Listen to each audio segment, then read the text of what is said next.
Қолшатырыңызды үйде қалдырып кеткен суық жаңбырлы күндері мүмкіндігінше киіміңізді құрғақ қалдырғыңыз келгенде асықпай серуендеп жаңбырдың астында ұзағырақ уақыт өткізгеніңіз дұрыс па? Әлде көбірек жаңбыр тамшылары тиетін болса да жүгіргеніңіз абзал ма? Әлі денеңіз толық су болмаған болса және шалшықтарға түспеген болсаңыз, жауап қарапайым.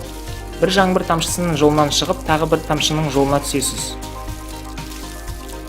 Сондықтан сіз қандай жылдамдықпен қозғалсаңыз да төбеңізге тиетін тамшы саны тұрақты. Сіз бұны басқаша да елестетіп көрсеңіз болады. Тамшылар қозғалмайды, ал сіздің астыңыздағы жер жоғары қарай жаңбыр арасында қозғалып бара жатыр. Параллелепипедтің көлемі оның қиғаштығына тәуелді болмағандықтан, сіз горизонталь бағытта қаншалықты тез қозғалсаңыз да, әр секундта сіздің төбеңізге тиетін жаңбыр тамшыларының саны бірдей. Егер сіз қозғалмасаңыз, сізге тек жоғарыдан тамшылар тиеді.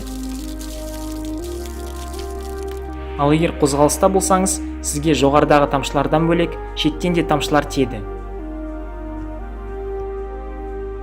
Сондықтан әр секундта орныңыздан қозғалмау арқылы ең аз тамшы санына тап боласыз, ал тез қозғалған сайын тезірек су боласыз.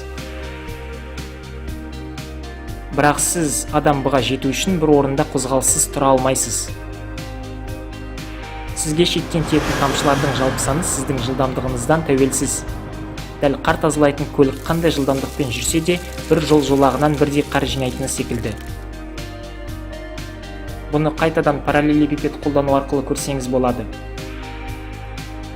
Осылайша, берілген уақыт аралығында сізге жоғарыдан тиетін тамшылардың саны жылдамдығыңызға қарамастан бірдей, және берілген арақашықтықта жылдамдығыңызға қарамастан шеттен де бірдей тамшылар санына тап боласыз.